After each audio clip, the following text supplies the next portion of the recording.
Pada kesempatan kali ini, saya Khelia Turjana dengan nomor induk mahasiswa 2032200037 akan menjelaskan tentang salah satu tokoh pendidikan di Indonesia atau sering kita sebut dengan Bapak Pendidikan Indonesia, yaitu Ki Hajar Dewantara. Materi saya ini berjudul tentang pemikiran Ki Hajar Dewantara dan relevansinya dengan kurikulum 2013. Video saya ini saya buat untuk memenuhi tugas akhir, tugas mata kuliah Sejarah Pendidikan dengan dosen pengampu Ibu Isbandia, Magister Pendidikan. Yuk simak video. Ki Hajar Dewantara terlahir dengan nama Raden Mas Suwardi Suryaningrat pada tanggal 2 Mei 1889. Ia dibesarkan dalam lingkungan Karaton Pakualam di Yogyakarta. Ki Hajar sempat kuliah di Stovia atau Sekolah Dokter Pribumi, kemudian ia bekerja sebagai wartawan di koran seperti Utusan Hindia dan Kaum Muda. Sejak muda, Ki Hajar berani menentang pemerintah kolonial Belanda bersama Daus Dekker dan Cipto Mangkukusumo. Ia mendirikan Indistratis pada tahun 1912 yang bertujuan mencapai Indonesia merdeka. Akibat kritikannya pada pemerintah Belanda dalam tulisan "Seandainya aku seorang Belanda", Ki Hajar diasingkan ke Pulau Bangka. Daus Dekker dan Cipto Mangkukusumo membela sahabatnya, sehingga tiga serangkai ini diasingkan bersama-sama ke negeri Belanda. Masa pengasingan Belanda dimanfaatkan Ki Hajar untuk mendalami dunia pendidikan dan pengajaran. Pada tahun 1919, Ki Hajar kembali ke tanah air dan terus mengkritik pemerintah kolonial Belanda lewat tulisan-tulisannya. Akibatnya, ia pun sering keluar masuk penjara. Tanggal 3 Juli 1932, Ki Hajar mendirikan Lembaga Pendidikan Tamasiswa di Yogyakarta. Sejak saat itu, Suwardi Suryaningrat memakai nama Ki Hajar Dewantara. Anak-anak dari semua kalangan, baik ningrat maupun rakyat biasa, bisa bersekolah di taman siswa. Perguruan ini memiliki semboyan Ing Ngarso Sungtolado, Ing Madio Mangungkarso, Tut Wuri Handayani. Artinya, di depan memberi contoh, di tengah membangun semangat, dan di belakang memberi dorongan. Prinsip ini berlaku untuk semua pamong atau guru dan murid di taman siswa.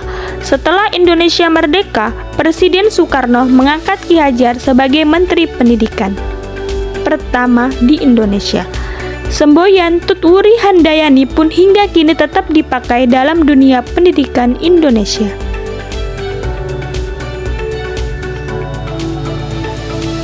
Kemajuan dunia pendidikan saat ini tidak dapat dilepaskan dari peran tokoh sebagai aktor utama. Tokoh yang memiliki sumbangsi besar untuk kemajuan pendidikan di Indonesia dan mendapat gelar sebagai Bapak Pendidikan Nasional, yaitu Ki Hajar Dewantara. Pemikiran pendidikan Ki Hajar Dewantara sangat relevan dengan kurikulum 2013, seperti tujuan pembelajaran, yaitu sama-sama mengarahkan tujuan pendidikan dalam 4 dimensi, yaitu jasmani, akal, rohani, dan sosial. Prinsip pembelajaran yang ada di kurikulum 2013 relevan dengan prinsip pembelajaran menurut Ki Hajar Dewantara, yaitu prinsip kemerdekaan, kebangsaan, kebudayaan, kodrat alam, dan kemanusiaan.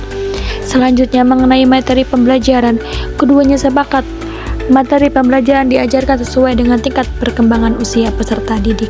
Keduanya meletakkan mata pelajaran pendidikan agama dan budi pekerti di setiap jenjang satuan pendidikan. Pendidikan memegang peran penting dalam kemajuan suatu bangsa. Sejak implementasi kurikulum 2013, kemajuan ilmu pengetahuan teknologi dan kemajuan masyarakat mempengaruhi perubahan kurikulum.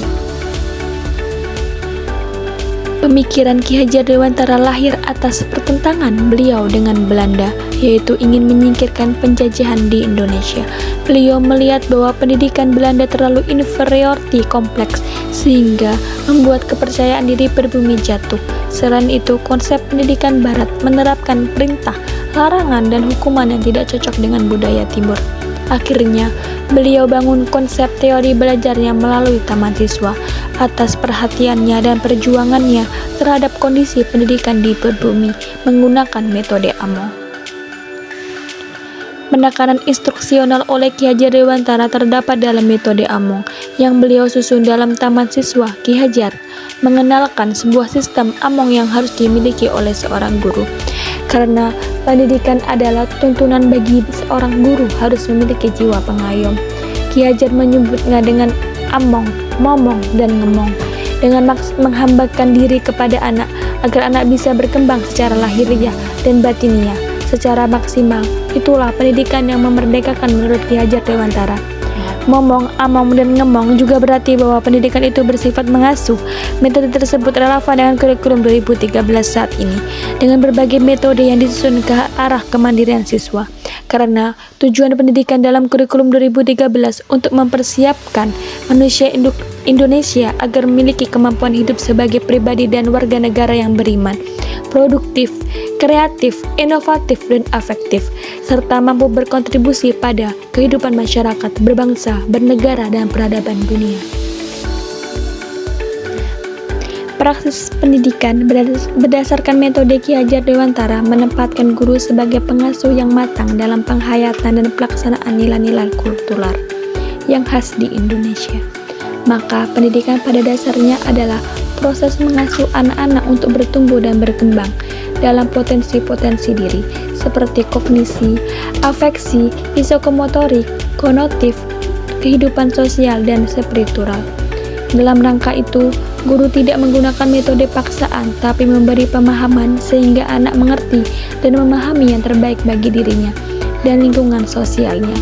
Guru boleh terlibat langsung dalam kehidupan anak, tak kala anak itu dipandang berada pada jalan yang salah, tapi pada prinsipnya tidak bersifat paksaan.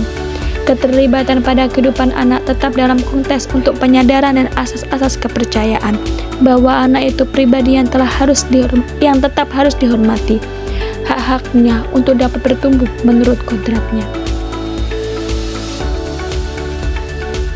Peran siswa dalam kurikulum 2013 yaitu menjadi sebagai partisipan aktif dalam pembelajaran, membuat keputusan atas apa dan bagaimana mereka belajar, membangun pengetahuan dan keterampilan baru berdasarkan pengetahuan dan keterampilan yang dikuasai, memahami harapan dan didorong untuk menggunakan langkah-langkah seperti penilaian diri, memantau pembelajaran, bekerja sama dengan peserta didik lainnya, dan melaksanakan pembelajaran otentik.